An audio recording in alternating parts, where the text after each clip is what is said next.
오늘 우리에게 주시는 하나님의 말씀은 로마서 11장 11절에서 24절 말씀입니다. 로마서 11장 11절에서 24절 말씀 함께 읽겠습니다. 그러므로 내가 말하노니 그들이 넘어지기까지 실족하였느냐? 그럴 수 없느니라. 그들이 넘어짐으로 구원이 이방인에게 이르러 이스라엘로 시기나게 함이니라. 그들의 넘어짐이 세상의 풍성함이 되며 그들의 실패가 이방인의 풍성함이 되거든. 하물며 그들의 충만함이리요. 내가 이방인인 너희에게 말하노라. 내가 이방인의 사도인 만큼 내 직분을 영광스럽게 여기노니 이는 혹 내 고륙을 아무쪼록 시기하게 하여 그들 중에서 얼마를 구원하려 함이라. 그들을 버리는 것이 세상의 화목이 되거든. 그 받아들이는 것이 죽은 자 가운데서 살아나는 것이 아니면 무엇이리요? 제사하는 처음 익은 곡식 가루가 거룩한즉 떡덩이도 그러하고 뿌리가 거룩한즉 가지도 그러하니라. 또한 가지 얼마가 꺾였는데 돌 감람나무인 내가 그들 중에 접붙임이 되어 창 감람나무 뿌리 진액을 함께 받는 자가 되었은즉 그 가지들을 향하여 자랑하지 말라. 자랑할지라도 내가 뿌리를 보전하는 것이 아니요 뿌리가 너를 보전하는 것이니라. 그러면 내 말이 가지들이 꺾인 것은 나로 접붙임을 받게 하려 함이라 하리니 옳도다. 그들은 믿지 아니함으로 꺾이고 너는 믿음으로 섰느니라. 높은 마음을 품지 말고 도리어 두려워하라. 하나님이 원 가지들도 아끼지 아니하셨은즉 너도 아끼지 아니하시리라. 그러므로 하나님의 인자하심과 준엄하심을 보라. 넘어지는 자들에게는 준엄하심이 있으니 너희가 만일 하나님의 인자하심에 머물러 있으면 그 인자가 너희에게 있으리라. 그렇지 않으면 너도 찍히는 바 되리라. 그들도 믿지 아니하는데 머무르지 아니하면 접붙임을 받으리니 이는 그들을 접붙이실 능력이 하나님께 있음이라. 내가 원 돌 감람나무에서 찍힘을 받고 본성을 거슬러 좋은 감람나무에 접붙임을 받았으니 원 가진 이 사람들이야 얼마나 더 자기 감람나무에 접붙이심을 받으랴. 아멘. 오늘도 하나님의 은혜와 평강이 새벽 말씀 묵상을 함께하는 모든 성도님들에게 함께 하시길 기도드립니다. 로마서 9장에서부터는 바울 자신의 민족인 이스라엘의 구원에 대해서 설명합니다. 오늘 본문은 이스라엘 민족을 보면서 이방인들에게 교만함에 빠지지 말라고 경고하고 있습니다. 이스라엘 민족은 하나님께 버림받은 민족이라고 생각하면서 이방인들이 그들을 보며 우월감을 느끼는 것은 잘못된 것임을 말해줍니다.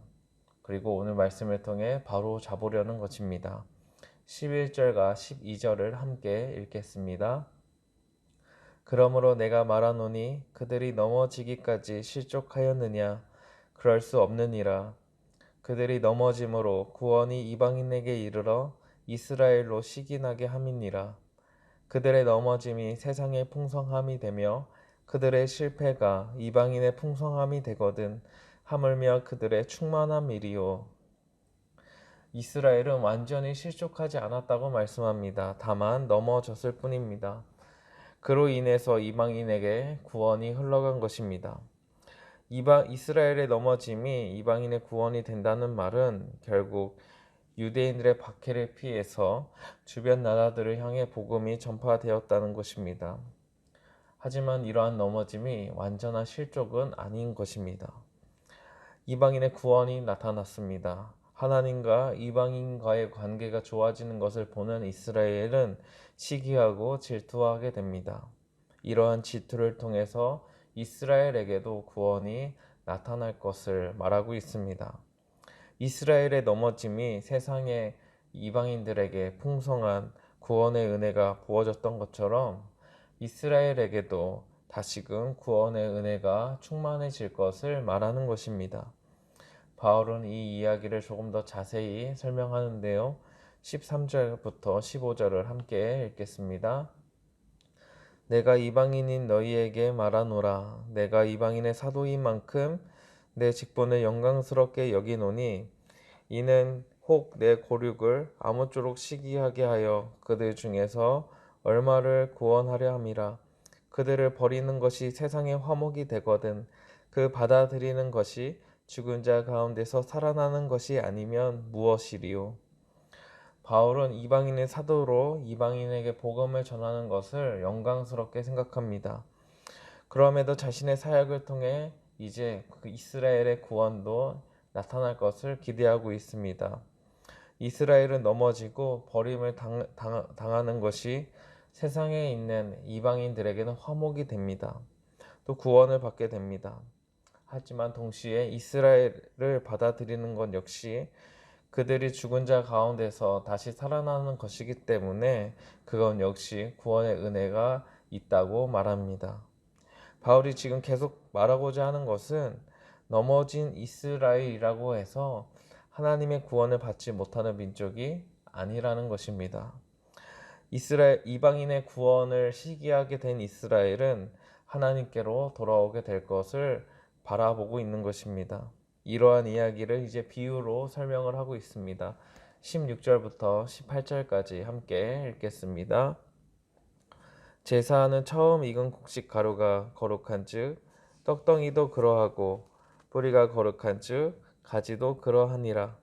또한 가지 얼마가 꺾이었는데 돌 감람나무인 내가 그들 중에 접붙임이 되어 참 감람나무 뿌리의 진액을 함께 받는 자가 되었은즉 그 가지들을 향하여 자랑하지 말라.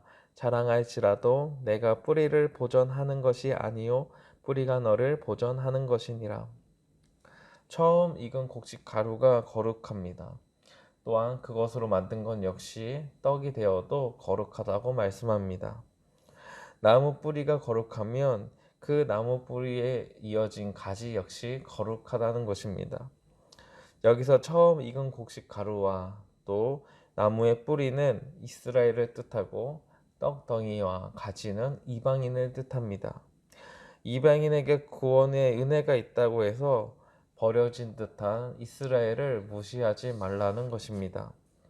창 감람나무는 이스라엘을 뜻하고 돌 감람나무는 이방인을 뜻합니다. 돌 감람나무 가지가 참 감람나무의 그 뿌리에 접붙임이 되어서 살아가게 됩니다. 이것이 바로 구원의 은혜입니다. 자랑하지 말라고 이야기합니다. 창 감람나무에 그 뿌리가 있기에 접붙임 받은 돌 감람나무가 살아가게 되기 때문입니다.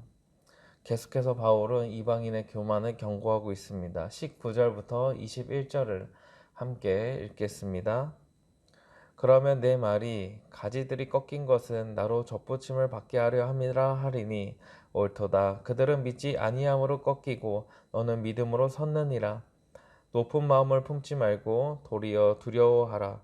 하나님이 원 가지들도 아끼지 아니하셨은즉 너도 아끼지 아니하시리라. 이방인 중에서 아마 이러한 말을 하는 사람이 있었던 것 같습니다. 이방인이 나에게 하나님께서는 구원을 주시기 위해서 이스라엘을 꺾으셨다는 것입니다. 바울은 이러한 말이 옳다고 하는 동시에 높은 마음, 이 교만한 마음을 품지 말라고 이야기합니다. 하나님께서는 원 가지인 이스라엘을 아끼지 아니하신 것처럼 이방인 그리스도인들도 교만한 마음을 계속 품게 되면 아끼지 아니하신다는 것입니다. 그러면서 교만하지 않기 위해서 바울은 한 가지 방법을 제시하고 있는데요. 22절부터 24절을 함께 읽겠습니다. 그러므로 하나님의 인자하심과 준엄하심을 보라. 넘어지는 자들에게는 준엄하심이 있으니 너희가 만일 하나님의 인자하심에 머물러 있으면 그 인자가 너희에게 있으리라. 그렇지 않으면 너도 지키는 바 되리라. 그들도 믿지 아니하는데 머무르지 아니하면 접붙임을 받으리니 이는 그들을 접붙이실 능력이 하나님께 있음이라. 내가 원 돌 감람나무에서 찍힘을 받고 본성을 거슬러 좋은 감람나무에 접붙임을 받았으니 원가지인 이 사람들이야 얼마나 더 자기 감람나무에 접붙이심을 받으랴. 교만하지 않기 위해서는 하나님의 인자하심과 준엄하심을 바라봐야 합니다. 인자하심은 사랑을 뜻하고 준엄하심은 엄격하심을 뜻합니다. 하나님의 사랑 안에 늘 거해야 하고 하나님의 말씀을 늘 지키며 살아가야 합니다. 하나님의 사랑이 없으면 우리는 온전히 설 수 없고 하나님의 말씀을 지킬 때야만 우리는 안전합니다. 하나님의 진노와 심판을 피할 수 있는 것입니다.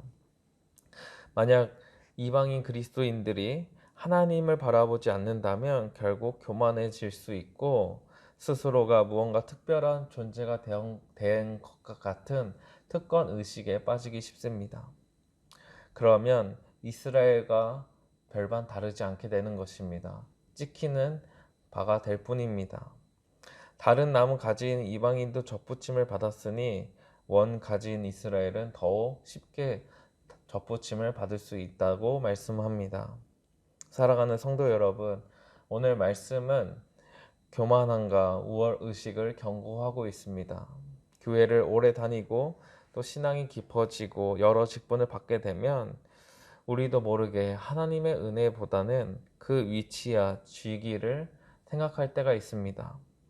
나는 교회에 높은 사람이고 또 교회를 오래 다닌 사람이라는 것입니다. 그러면서 다른 사람들의 신앙을 판단하고 정죄하면서 자기 자신은 우월감을 느낍니다. 그것으로 만족하는 것입니다. 이러한 모습은 교만이고 하나님께서는 교만을 절대로 보고만 계시지 않습니다. 과거 이스라엘이 이러한 교만에 빠졌습니다.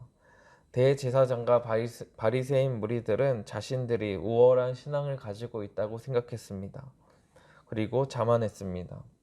그러니 하나님의 은혜는 구하지 않았고 자신들의 외식적인 신앙생활만, 외적인 모습만 신경 썼습니다.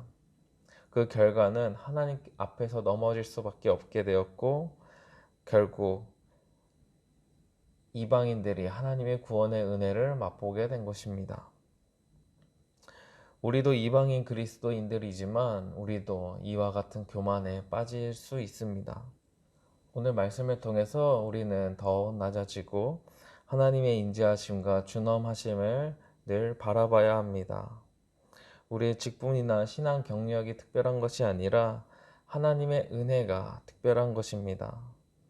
늘 하나님 앞에서 겸손히 엎드리는 저와 우리 성도님들 되시길 기도드립니다. 다 같이 기도하시겠습니다. 하나님 아버지, 우리의 신앙생활을 돌아봅니다. 영적인 교만에 빠지지 않게 하시고 하나님의 은혜를 구하지 않는 어리석음에 저희들 빠지지 않도록 인도해 주시옵소서. 우리의 신앙 경력이, 우리의 직분이 하나님의 은혜입니다. 오직 그 하나님의 은혜를 붙들고 살아갈 때야만 우리는 온전히 하나님 앞에 설 수 있고 그 하나님 앞에서 온전히 하나님을 기쁘시게 하는 그런 삶을 살아갈 수 있습니다.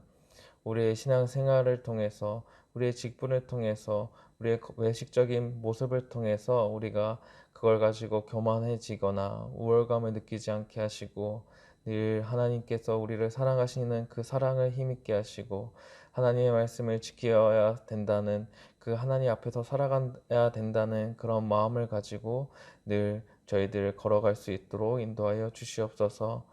이스라엘도 교만하여 버림을 받았사오니 저희들 역시 교만하지 않게 하시고 또한 이스라엘 역시 다시 하나님께로 돌아올 민족임을 기억하며 저희들 늘 하나님 앞에서 은혜를 구하며 살아가는 놀라운 마음을 허락하여 주시옵소서. 살아계신 예수님의 이름으로 기도드립니다. 아멘.